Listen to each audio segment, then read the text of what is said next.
Махабат Мамурова Ош мамлекеттик университетинин журналистика бөлүмүндө эмгектенет. 31 январ күнү Келечек соода борборунда 21.500 сомдук уюлдук телефонун жоготкон. Айтымында балдарына окуу куралдарын алуу үчүн барган. 1 мүнөттүн ичинде эле уюлдук телефонун жоготуп койгон айым дароо милиция кызматкерлерине кайрылган. Учурда телефондун жоголгонуна эмес, андагы маанилүү болгон документтер жана маалыматтар үчүн кейип жаткандыгын айтты.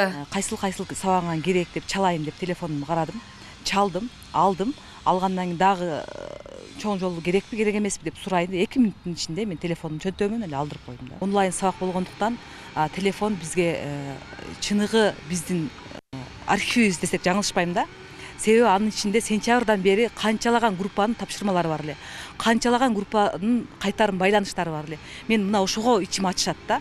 Ал 21.500гө алган телефонум сентябрда 6 ай колдонсом, 6 айдан кийин жок, бул мени гана урдаган жок, менин гана телефонум урдаган жок. Бул жалпы коомчулукту урдады деген тыянакка чыгам да. Мен ошо ичиндеги документтериме, ичиндеги студенттердин кайтарым байланыш менен кошо берген тапшырмаларына ичим ачышат. Мына ошого мен кейим да. Мындай учурлар студенттер арасында дагы көп катталууда. Уурунун амалы көп дегенде канчалык бекем болгону менен көз жаздымда эле акчасын уурдатып койгондор бар. Ош мамлекеттик университетинин 1-курсунун студенти Нуриза Асил кызы дагы ушул эле айда телефонун алдырып кое жаздаган. Артыбыздан бир киши келип жаткан, бирок анын чөнтөккө кол салат деп ойлогон эмеспиз.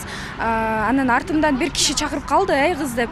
Анан мен чакырды, барсам айтты, "Ал киши сен чөнтөгү колуң салды, телефонуңду сумкаңа сал" деди да. Анан карасам мен телефонум жарымы чыгып калган экен чөнтөгүмдөн. Анан бирок тилекке каршы ал киши аны байке чакыргандан кийин аны угуп калып артына тез басып кетип калган да.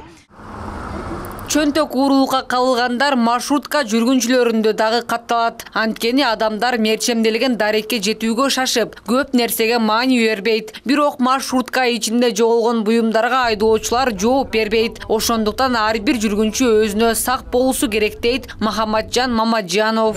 Документтерин жоготуп коюшат, шашактарын жоготуп коюшат, паспорттарын жоготуп коюшат, ошондой учурлар болот. Эми бизден чыкпайт ал нерсе. Биз карап жүрө албайбыз.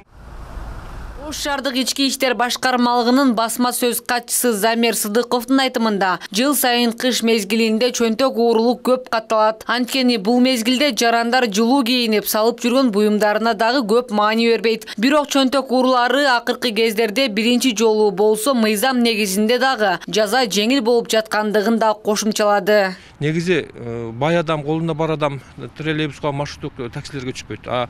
Болор болбосо акчасын дагы ушул чөнтөкчүлөргө алдырып коюп аткан өкүнүчтүү болуп атат. Уурулук беренеси менен кылмыш ишин козгоп туруп, биз тиешелүү тергөө иштерин биз сотко өткөрүп беребиз, жазаны сот органдары тишет да. Биринчи жолу түшкөн учурларда көбүнчө сот тарабынан чыгып кетип атат. Анан мурда жасалып келген кылмыш иштери бар, же болбосо мурда соттолгондор болсо алар жазага тартылган учурлар кездешип атат. Ош шаарында ушул жылдын 1 айында эле 32 чөнтөк уурулук учуру катталып, анын 13-ü уюлдук телефон алдыргандар болгон. Гүлнур Арапбай кызы, Самат Сайдамат уулу, жаңылыктар.